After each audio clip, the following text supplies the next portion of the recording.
स्वागत है आपका एक बार फिर।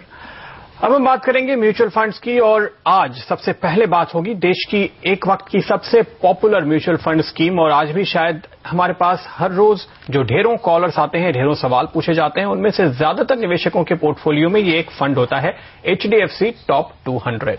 लेकिन ज्यादातर निवेशक अब इससे निराश हैं।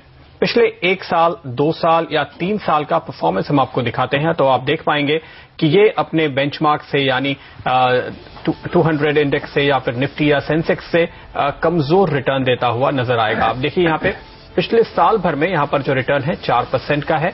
इसके मुकाबले में इस कैटेगरी में ज्यादातर फंड्स का परफॉर्मेंस अगर आप देखें तो वो 5.5-6% के आसपास का होता है। सेंसेक्स ने इसी दौरान 8.5% का परफॉर्मेंस दिया है। 2 साल के लिए भी अगर आप देखें तो इतना बुरा नहीं, लेकिन कमजोर परफॉर्मेंस नजर आएगा। 6 महीने में अगर आप देखें तो सेंसेक्स के मुकाबले इसका परफॉर्मेंस करीबन आधा दिखाई दे रहा है। तो अब इस वजह से निवेशक कुछ निराश हैं और उन्हें लगता है कि क्या इस फंड का जो वो बेहतरीन वक्त था जबकि ये पॉपुलर था, सबसे ज्यादा यहां पर खरीदारी हो रही थी, ज्यादातर निवेशकों ने अपने पोर्टफोलियो में रखा है, वो सब लगातार ये सवाल पूछते हैं कि अब क्या करें।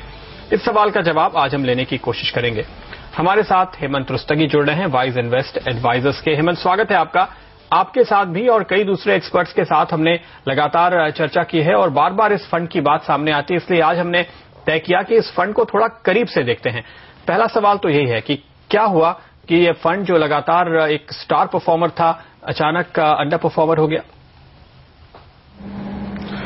देखिए प्रदीप, आपकी बात बिल्कुल सही है। जैसे आपने परफॉर्मेंस अभी दिखाई है, अगर हम पिछले 1-2 साल की बात करें तो डेफिनेटली इस फंड ने, चाहे वो पीयर ग्रुप हो या अपने जो बेंचमार्क है या निफ्टी या सेंसेक्स के मुकाबले में, परफॉर्मेंस इनकी कम रही है। लेकिन आज भी अगर हम 5 साल, 7 साल, 10 या 15 साल की बात करें तो आई थिंक इसकी परफॉर्मेंस, चाहे वो बेंचमार्क हो या दूसरे इंडेक्स हो, ब्रॉडर इंडेक्स या फिर जो पीयर ग्रुप है उनके मुकाबले में, अभी भी इनकी परफॉर्मेंस अच्छी है। देखिए क्या होता है, हर फंड मैनेजर की, हर फंड की एक अपनी फिलॉसफी रहती है, वो उस पे चलते हैं।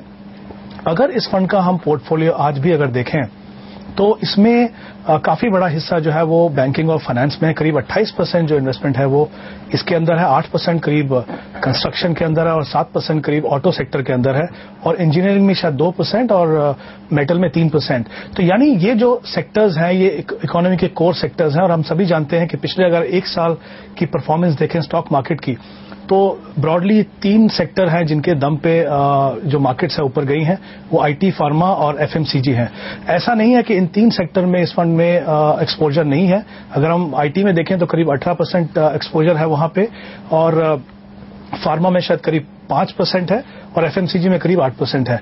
लेकिन क्या हुआ कि क्योंकि इसकी काफी बड़ी इन्वेस्टमेंट जो है वो इंटरेस्ट रेट सेंसिटिव सेक्टर्स में थी, और हमने देखा है कि इंटरेस्ट रेट पिछले कुछ समय में ज्यादा बढ़े हैं, और शायद 2012 में अगर हम पोर्टफोलियो टर्नओवर देखें तो शायद फंड मैनेजर ने कुछ ज्यादा बदलाव नहीं किया। शायद उनको यकीन था कि जैसे हम देख भी रहे थे इनफैक्ट कि इंटरेस्ट रेट नीचे जा रहे थे, अगर ऐसा होता तो ये फंड की परफॉर्मेंस डेफिनेटली काफी ज्यादा होती। लेकिन जब आरबीआई ने रुपी को डेप्रिशिएट होने से बचाने के लिए कुछ स्टेप लिए, जैसे एसएफ रेट को बढ़ाया 2% से, उसके बाद हमने देखा कि जीसेक यील्ड ऊपर गई हैं, तो डेफिनेटली उसका फर्क पड़ा। लेकिन ये मैं बता दूं कि जो हमने एनालिसिस किया इस फंड का पिछले कुछ महीनों में, शायद 3 या 4 महीनों में, आई थिंक फंड मैनेजर ने काफी प्रोएक्टिव कुछ स्टेप्स यहां पे लिए हैं, पोर्टफोलियो में बदलाव लाए हैं। हमने देखा है कि जो पब्लिक सेक्टर बैंक्स थे वहां से निकल के प्राइवेट सेक्टर बैंक्स को ऐड किया गया है, कुछ और जो स्टॉक्स थे उसमें से निकल के। तो डेफिनेटली जो टर्नओवर 2012 में काफी कम था, पोर्टफोलियो टर्नओवर पिछले कुछ महीनों में थोड़ा सा बढ़ा है, और उसका असर हम देख रहे हैं। इनफैक्ट शायद 3 महीने का अगर हम परफॉर्मेंस देखें तो शायद इक्विटी के लिए वो सही नहीं है, लेकिन अगर आप 1 महीना और 3 महीने की परफॉर्मेंस इस फंड की देखें तो सेंसेक्स, निफ्टी और पीयर ग्रुप से कहीं ज्यादा बेहतर है। और यही कारण है कि अगर 2 साल की परफॉर्मेंस अगर आज देखें तो शायद बहुत ज्यादा फर्क निफ्टी और सेंसेक्स के मुकाबले में नहीं है। मेरा ये मानना है कि जो फंड है इसका लॉन्ग टर्म ट्रैक रिकॉर्ड काफी अच्छा है, और जो चेंजेस उसमें हुए हैं, देखिए क्या होता है प्रदीप कि आपके फंड में अलग अलग तरह के आपके पोर्टफोलियो में फंड रहते हैं। अब अगर जैसे हमने कहा पिछले 1 साल में कुछ सेक्टर्स ने ही अच्छा किया है, तो जिन फंड्स ने उन सेक्टर में ज्यादा एक्सपोजर लिया था उनकी परफॉर्मेंस अच्छी है, बाकी सेक्टर्स की नहीं। आई थिंक इसीलिए पोर्टफोलियो में डाइवर्सिफिकेशन करना जरूरी है। मेरा अभी भी ये मानना है कि ये फंड काफी अच्छा है।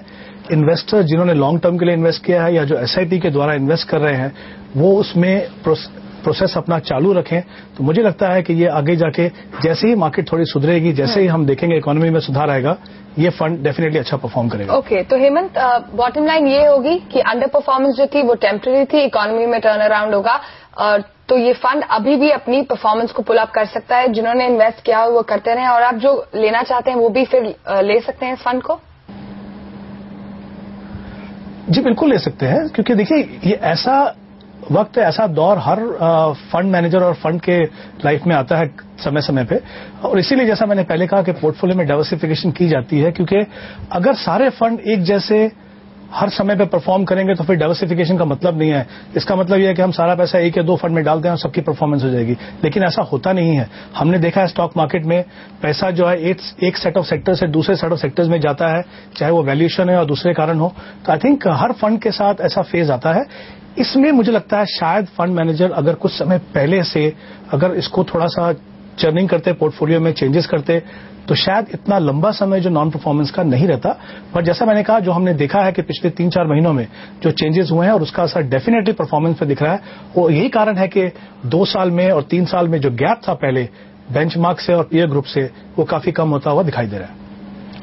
ओके, तो आप कह रहे हैं कि इस फंड पे आपको अपना भरोसा कायम रखना चाहिए, लेकिन अगर आज की तारीख में आपको 3 ऐसे फंड्स चुनने होंगे जो कि दिग्गज शेयरों में पैसे लगाते हैं, टॉप 100 या 200 में पैसे लगाते हैं, और आप जब वो लिस्ट खोलकर देखेंगे हेमंत, तो आप पाएंगे कि ICICI Pru top 100 fund lead करता हुआ नजर आएगा। एक्सिस इक्विटी फंड का ग्रोथ प्लान है वो काफी ऊपर दिखाई देगा, 3 महीने में 15% के रिटर्न वहां पे हैं। इडलवाइज एज दिखाई देगा, बीएनपी पारिबा इक्विटी फंड दिखाई देगा, एलआईसी नोमुरा इंडेक्स फंड भी इनफैक्ट अगर आप देखेंगे तो 14% के रिटर्न 3 महीने में दे चुका है। तो ऐसे में टॉप 3 में क्या इसका नाम आएगा? देखिए, आई थिंक अगर हम 3 महीने की बात करें तो डेफिनेटली आएगा। परफॉर्मेंस की काफी अच्छी रही है, पर जैसा मैंने कहा 3 महीने की परफॉर्मेंस देख के किसी फंड में आप इन्वेस्ट नहीं कर सकते हैं, आप लॉन्ग टर्म के लिए इन्वेस्ट करते हैं। इस फंड की खास बात यह है कि ये फंड जो है, जो BSE 200 इंडेक्स के जो स्टॉक्स हैं उनमें इन्वेस्ट करता है, यानी जो इसका जो इन्वेस्टमेंट यूनिवर्स है वो डिफाइंड है। एज एन इन्वेस्टर जब इसमें इन्वेस्ट करते हैं तो आपको मालूम है किस तरह के स्टॉक इस फंड में रहेंगे। With in that of course fund manager को फ्रीडम है कि वो किसी सेक्टर में या किसी स्टॉक में ज्यादा अगर एक्सपोजर लेना चाहे तो वो ले सकते हैं। तो मुझे लगता है ये देख के कि इसका जो इन्वेस्टमेंट यूनिवर्स है काफी वेल डिफाइंड है, लॉन्ग टर्म ट्रैक रिकॉर्ड अभी भी बाकी फंड से काफी बेहतर है। और जैसा मैंने पहले कहा, ऐसा हर फंड के साथ होता है।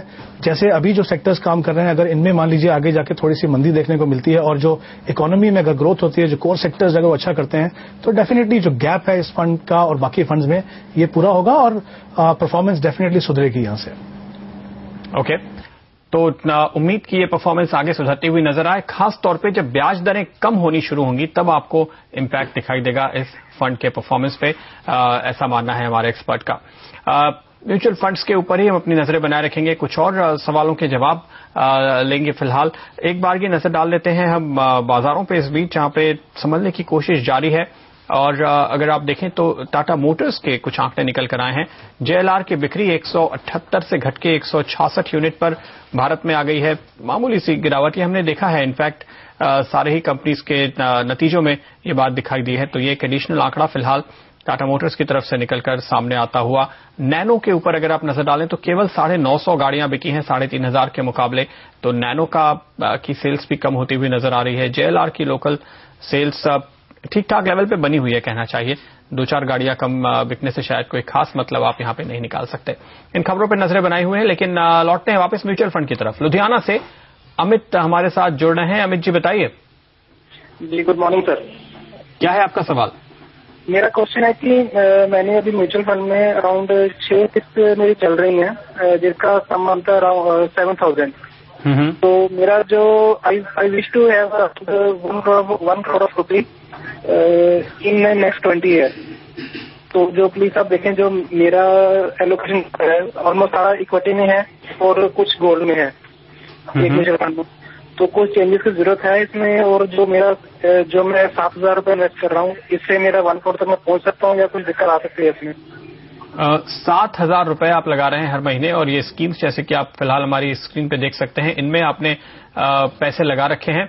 क्या ये काफी होगा 20 साल में 1 करोड़ तक पहुंचने के लिए? हेमंत क्या कहेंगे? देखिए प्रदीप, यहाँ पे इनका जो टाइम होराइजन है वो 20 साल है और टारगेट जो है जैसा उन्होंने कहा 1 करोड़ है। जब आप इतने लंबे समय के लिए इन्वेस्ट करते हैं और इतना बड़ा टारगेट है और स्पेशली जब आप एक डिसिप्लिन तरीके से इन्वेस्ट करना चाहते हैं तो बहुत जरूरी है कि आपका एसेट एलोकेशन सही हो। तो आई थिंक उसके हिसाब से मैं कहूंगा कि अमित ने काफी अच्छा जो पोर्टफोलियो बनाया है। 85% जो पैसा है वो इक्विटी में जा रहा है और करीब 15% जो है वो गोल्ड में जा रहा है, जो बिल्कुल सही एलोकेशन है। लेकिन जहां तक इनके टारगेट का सवाल है, अगर हम 12% का रिटर्न एनुअलाइज मान के चलें तो मुझे लगता है करीब इनको 11,000 रुपए हर महीने इन्वेस्ट करने पड़ेंगे। अभी जो इनके इन्वेस्टमेंट है करीब 7,000 के, तो मेरे हिसाब से ये 4,000 का इनके जो इन्वेस्टमेंट में शॉर्टफॉल है, जो अमित को कोशिश करनी चाहिए कि जितना जल्दी से जल्दी हो सके इसको इन्वेस्ट करें, क्योंकि अगर लंबा समय होगा तो फिर गैप थोड़ा बढ़ता जाएगा, तो शायद उनको 1-2 साल आगे जाके टाइम होराइजन भी बढ़ाना पड़ेगा। 7,000 के लिए एक्चुअली 5 फंड अगर देखा जाए तो थोड़े ज्यादा हैं, लेकिन क्योंकि अगर इनको 4,000 रुपए और इन्वेस्ट करने हैं तो इन्हीं फंड में मुझे लगता है एग्जिस्टिंग जो फंड है इनके, जैसे आईसीआईसीआई फोकस ब्लू चिप है, आईडीएफसी प्रीमियर इक्विटी और एचडीएफसी इक्विटी में ही अगर ये 4,000 रुपए ऐड करें और अगर ये इस प्रोसेस को 20 साल कंटिन्यू रखें इररिस्पेक्टिव ऑफ मार्केट कंडीशन, तो मुझे लगता है जैसा मैंने कहा 12% एनुअलाइज रिटर्न के हिसाब से ये अपना टारगेट को पूरा कर पाएंगे। ओके, तो आपको 11,000 तक ले जानी होगी अपनी सेविंग बढ़ाकर, तभी आपका टारगेट अचीव होगा, वरना नहीं। वक्त है इजाजत लेने का। हेमंत, बहुत बहुत शुक्रिया आपका आज हमारे लिए वक्त निकालने और इन सारे सवालों के जवाब देने के लिए। सौदा आपका में फिलहाल लेंगे हम आपसे इजाजत। ब्रेक के बाद लेकर आएंगे कमोडिटी राउंड।